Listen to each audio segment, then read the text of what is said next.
Jan Eagle stared down at the document in front of him. This was bad.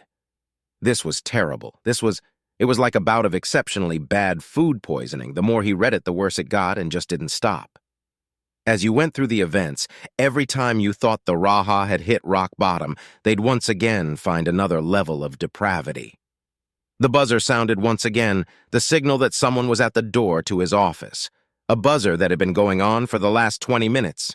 He knew exactly who was on the other side of that door. Unkgar, the Astorian diplomat. No more fancy velvet letters and snide comments. The Raha he had met before had been desperately trying to talk with Jan. The Terran, however, had been spending the last 20 minutes trying to calm down, trying to bring the anger to a manageable simmer. The diplomat was a master at never snapping, never letting even the worst of the worst get to him. But these actions... If anything, as time went on, he got more and more angry. Jan pressed a button to unlock the door, seeing the entrance slide open and revealing a very nervous-looking Raha on the other side, antenna twitching and wringing its little talon-like hands. The Terran made a motion towards the chair opposite his desk, which the insect quickly took. "Greetings, Bright One. I am so glad we could talk before this gets out of hand. We need to—" "Shut the fuck up! You don't get to talk, I talk!" The Raha was silenced by the pure fury emanating from Jan as Unkgar sat there, silently across from the Terran, squirming in his seat. Somehow those words coming from the normally soft-spoken Jan made them more terrifying. Honestly, even the Terran was slightly concerned with how he felt. The anger was like a burning in his chest. He hadn't felt this way since before going into stasis. Let's go over what happened, shall we? First, a member of your royal family attacks a Terran vessel, injuring one and enslaving another, which breaks all of our previous agreements. It is highly regrettable that Prince Hakthos made the mistake of not verifying such an action we didn't know about. Don't bullshit me. The Terran interrupted the sniveling excuses of the insect in front of him, a tone that stated there was no way argue against the pure rage emanating from the diplomat. We're not really annoyed with that part because your arsehole prince got himself killed doing that. Good riddance, frankly. Jan took a moment to glance back down at the document in his hands, as if the events that had happened over the past week hadn't been burned into his brain at this point. Your reaction to this was to board a Ritlian research vessel, killing everyone. You did this, might I add, by breaking the safe harbor law, the only treaty the both of us have agreed to. We've informed the rest of the Federation species about this, so I'm sure every Astorian space captain is going to be thrilled to realize that nobody is going to save their ass anymore. Unkgar looked as if he was going to interject, which the Terran immediately held a finger out to cut them off so they could continue. You used this ship to attack a research station, killing all 3 scientists inside. Research that was going to revolutionize medical technology in the galaxy. Research that has been set back by at least 10 years. You do all this while also failing to accomplish any of your actual goals. The Raha Royal House regrets that Luthar chose such unsanctioned actions against the Terran Alliance. Jan slammed his fist onto the table, causing the opposing diplomat to jump in his chair. An AI captured his ship. We have all your communications. We know you gave express permission and had knowledge of his actions before he took them. Your lies are insulting. The Terran was practically baring his teeth at this point. The ever-calm and ever-friendly Jan Eagles was losing his temper. Maybe if it was just that we could work something out, but in those 3 scientists, you killed an uplift, a dog. No, I'm incorrect. You tortured a dog to death. We, the Terran Alliance, are done with you. Jan reached into his desk, pulling out a document he had already prepared and handed it over to Unkgar. You have 3 hours to decide whether to accept these terms. We expect the Raha Royal House to leave the Astorian Empire and submit to vassalization by the Terran Conclave. Unkgar's antenna twitched wildly as he read the proposal, worry and shock emanating from his entire body. They won't accept this. We can look at reparations, but accept it, or we know where this is heading. So the package provides standard maintenance, tear down, and rebuild. We'll have your friend running like new. Chizak couldn't really smile. The brown exoskeleton plates that made up the Kirken face didn't allow for such a movement, but the 3 feet-tall insect had long ago worked out that tilting your head slightly to the side gave off the same impression to Terrans. Yes, Teachazak had become very, very adept at conversing with the Deathworlder apes who called themselves Terrans. It had all started 15 years ago, when a chance meeting with a Terran looking to get their cleaning droid fixed had spiraled into a business opportunity that had made him and his boss very rich. That original store still existed. Patach's Tower of Repair, still a messy amalgamation of oil, scrap parts, and pure ingenuity that promised to fix anything, anywhere. This was a far cry from the expensive, modernized sale room Chizak was currently stood in, decor of white and silver showing off the various services and accessories that Patach's droid hospital provided. It had started slowly. He'd done the crazy thing the original Terran had asked of him. Fixed up a now obsolete cleaning droid that the Deathworlder had pack-bonded with and called Cleany McCleanface. Then that Terran had told others. Slowly but surely more had come. 100 of them, each clutching broken-down machines that nobody sane wanted to fix. After that, they had started going into accessories. New startup tunes, CPU upgrades, case upgrades, accessories of the mundane and dangerous. Chizak had soon learned that if you stated you could heal a Terran's mechanical friend, as well as give them fun new accessories, then they practically fell over themselves to throw credits at you. Their biggest store was the one he was working at now, on the Kirken colony named Diamond's Eye. But Patach's droid hospital had locations on over 5 planets, each one a major Terran destination, because where Terrans went, they brought their friends with them. Also, this comes with free installation of any additional accessories, case replacements, add-ons, the works. This was all how Chizak now found himself beating his small wings furiously to keep at the same eye level as the Terran opposite him, using a hand to control the soft light projector displaying the various accessories they sold. Gone were the days of dingy, dangerous-looking stores. Screens showing products to be purchased lined the walls, with one playing a music video from some hip new Kirken band. Everything was polished and provided a level of professional service, for a fee, of course. This won't change Buddy's internals, right? You're not going to just try and replace him like all the other places? Chizak gave another friendly head tilt. Terrans were on average 6 feet of angry, muscle-bound ape, able to thrive on planets that would kill most Kirken. However, he'd started to find them adorable. It was the same question every time, that same illogical idea that you can't replace the machine friend they had bonded with. What exactly defined the machine's life differed between each person. Some refused to replace any non-critical part, preferring to keep even the most brittle and faded plastic casings. Others seemed fine as long as the motherboard or CPU wasn't replaced, as if there was a special part of each droid that hosted the soul, but nobody could agree exactly what that was. Of course not! Mr. Buddy will be the exact same machine. If you're uncomfortable removing or replacing parts, we can stick with external accessories. The Terran seemed happy with that reply before responding, almost embarrassed. What about weapons? Of course he wanted weapons. Terrans loved taking harmless machines and making them dangerous for no apparent reason. He couldn't tell why, but weapon attachments were their most popular selling item. Of course, we've got knife holsters in up to 6 blade configurations, chainsaw holsters, and gun holders for most small arms weapon brands, all of which come with additional control modules for either autonomous or manual firing. What about something bigger? Chizak took a moment to change the soft light display to show his most dangerous item. Claymore Roomba is what you're looking for. This attachment comes with one ornamental, completely accurate claymore. Ornamental? Can I A single insectoid finger was shoved into the mouth of the Terran, shushing him instantly. While the Deathworlder could have tore Chizak limb from limb, the potential customer just looked confused. If you finish that sentence, I can no longer legally sell you this item. The Kirken took a moment to rummage around the brown satchel he was wearing before fishing out a pre-written message from some very intelligent lawyers.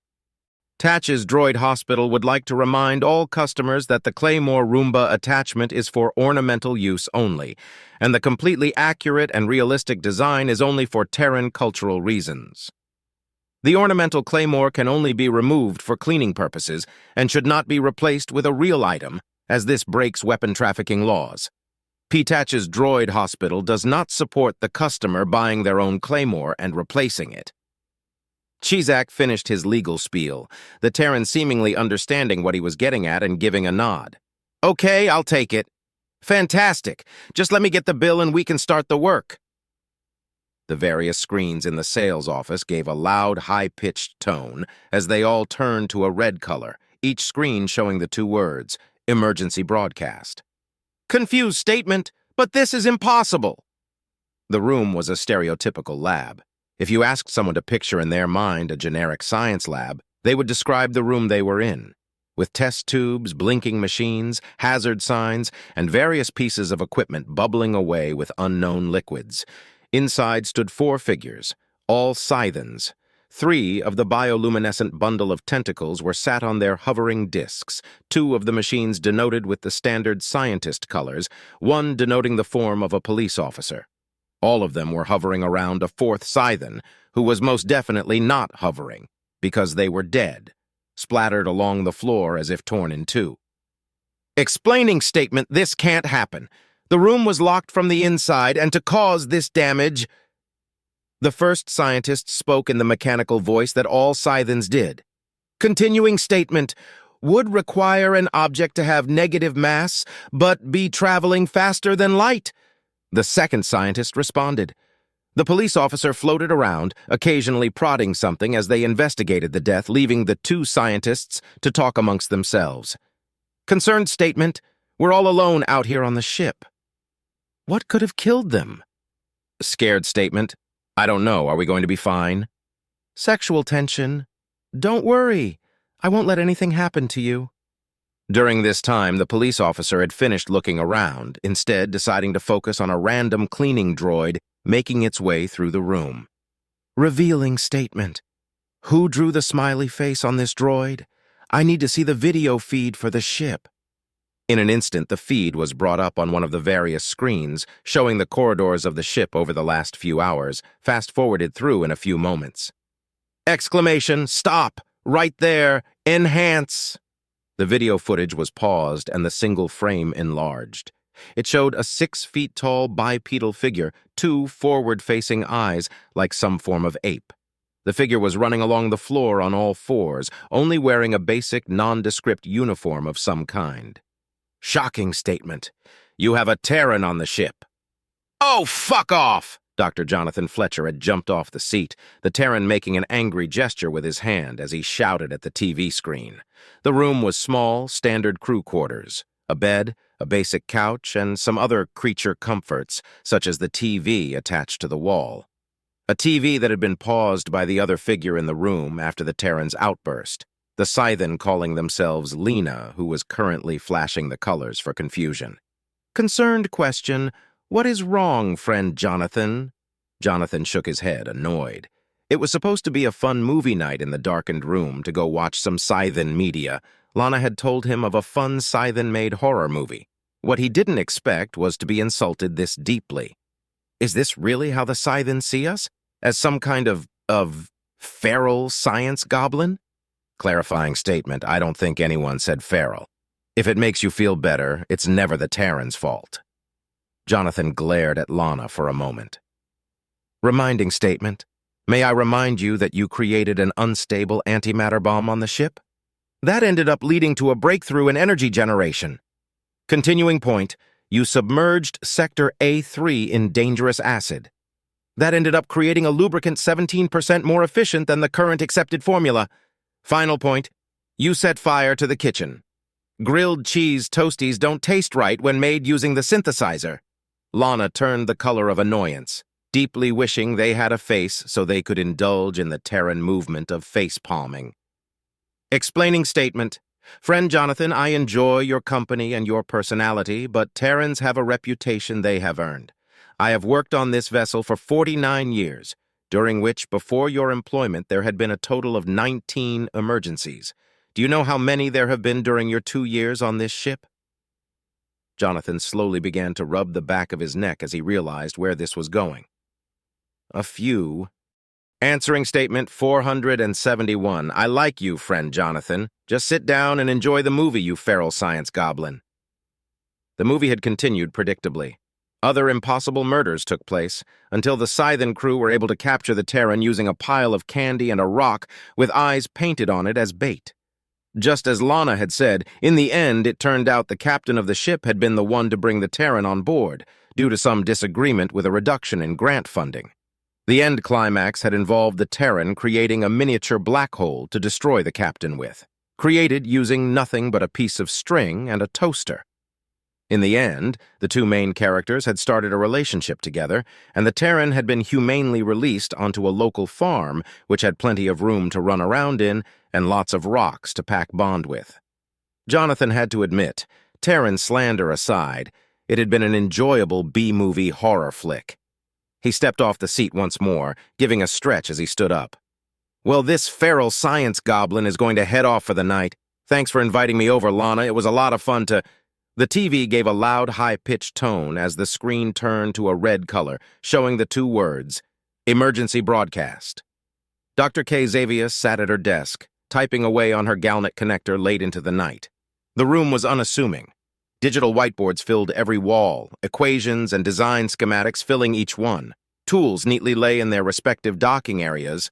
Handwritten notes were delicately placed into orderly piles. Overall, the room looked like most others at the research facility. The fact that a Hagorthian was the one sitting at the desk was an oddity, causing most new employees of the top-secret Terran research facility a bit of whiplash. The Hagorthians were a vicious race, apex predators with a culture of warfare and combat, reptilian, heavily armored, deep black scales. Each three-fingered hand and foot ended in vicious razor-sharp claws. 4 pitch-black eyes lay above a large, face-spanning jaw of giant needle-like teeth. In addition to this, the Hagorthians were one of the 5 main races of the Astorian Empire, so seeing one here was a huge oddity. At a glance, there was nothing special about Dr. Xavius, apart from her rather short stature at only 7 feet tall. However, just mentioning her name was enough to make most people understand why she was here. Her name was Dr. Kov Xavius, and she had cured the God Plague. By Hagorthian standards, she was a failure. Her species have an interesting quirk. They never stop growing.